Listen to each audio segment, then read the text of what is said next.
untuk mendidiknya, memberikan pekerjaan, menyelesaikan urusan ekonominya, beres Ibu. Nah, jadi oh iya ya ada peluang itu, dikejar.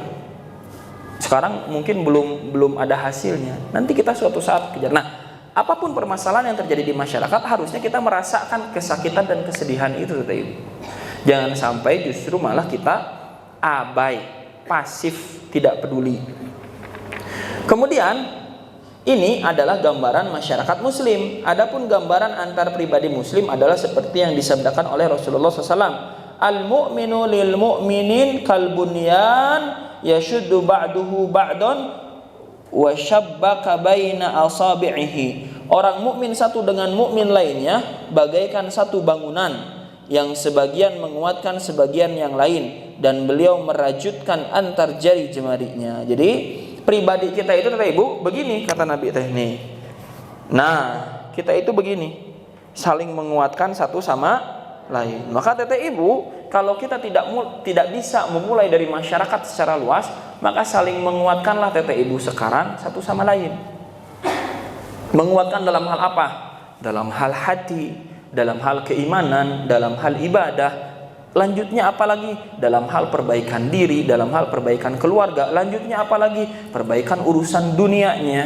Kan tadi kita bicara hati, pribadi, keluarga, semuanya untuk akhirat. Lanjut ke perbaikan dunianya. Kalau kita memang punya peluang untuk mengembangkan urusan dunia kita dan teman kita ini bisa jadi mendapatkan manfaat, luangkan, begitu.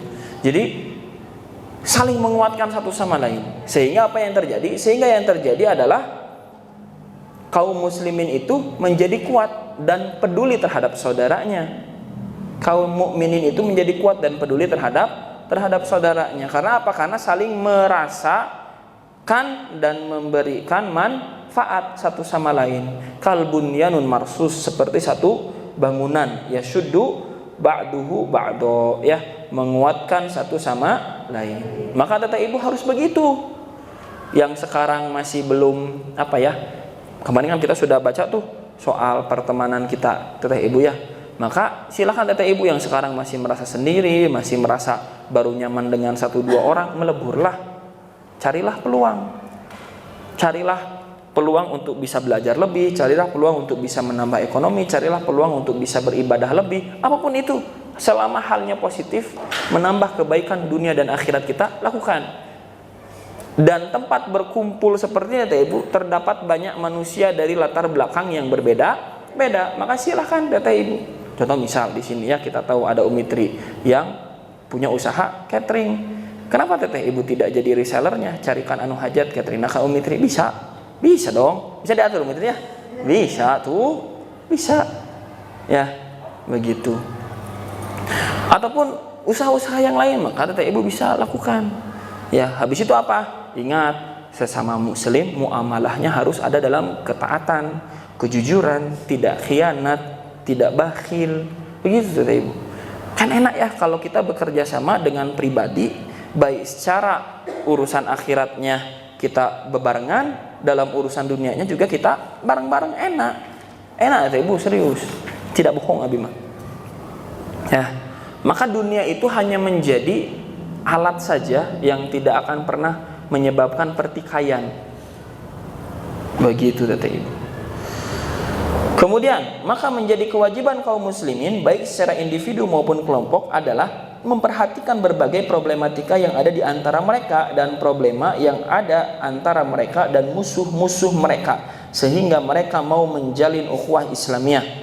Allah Ta'ala berfirman, fattaqullaha wa aslihu dzata bainikum. Oleh sebab itu bertakwalah kepada Allah dan perbaikilah hubungan di antara sesamamu. Maka teteh Ibu, kita sebagai mukmin itu harus memperbaiki hubungan satu sama lain. Harus ada orang-orang yang memulai untuk memperbaiki hubungan dengan sesama mukmin dari golongan manapun, dari kalangan manapun, selama akidahnya sama.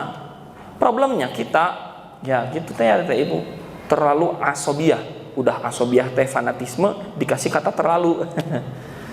Masalahnya di kita itu begitu, terlalu fanatis terhadap satu pemahaman, terhadap satu golongan, begitu.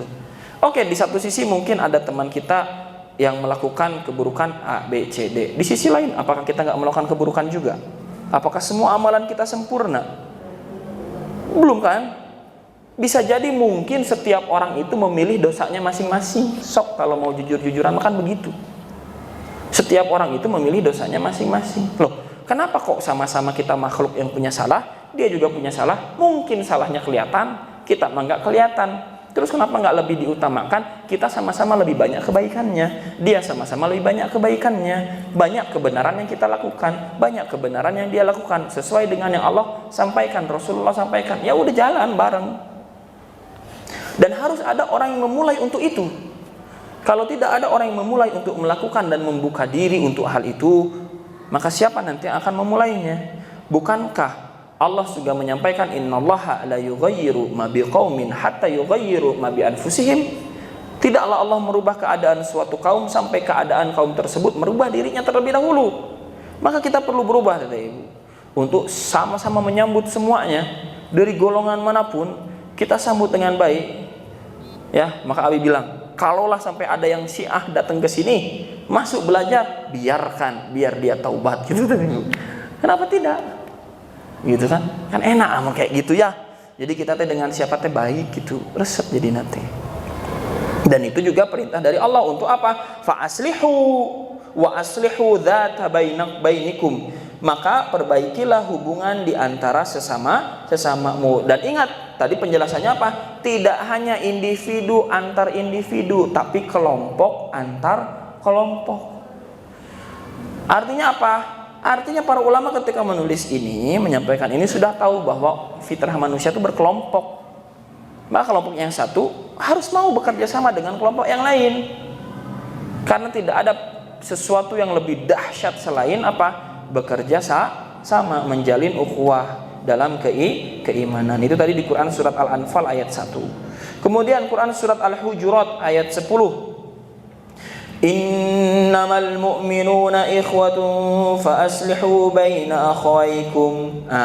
Orang-orang yang beriman itu sesungguhnya bersaudara. Sebab itu damaikanlah, perbaikilah hubungan di antara kedua saudaramu itu. Maka teteh ibu melihat saudaranya yang sedang bertikai, bukan sikap kita malah manas-manasin.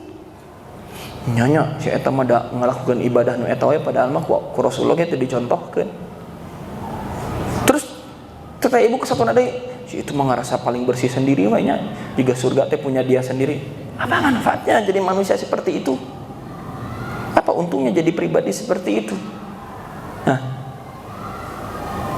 Apakah dua-duanya jadi teman kita? Justru kita akhirnya semakin sempit pikirannya. Gimana kalau dianya yang begini suatu saat sama kita? Gimana kalau dianya berselisih suatu saat dengan kita? Kan akhirnya jadi sempit-sempit sendiri. Maka yang lebih baik ketika ada temannya yang bertikai, yang satu bilang, sudah, kamu juga punya dosa kan? Sudah, kita nggak tahu nanti di hadapan Allah teh dia gimana. Mungkin dia yang dapat syafaat kamu ente, gitu kan? Sudahlah, mungkin maksudnya baik kalau kayak gini ditanya. Ya, yuk kita koreksi, kalau memang ada salah ya udah perbaiki, maafkanlah. Udah beres, enak kan? Nah kenapa tidak begitu ya kita tuh ya? Padahal begitu lebih enak gitu ketimbang bertikai terus.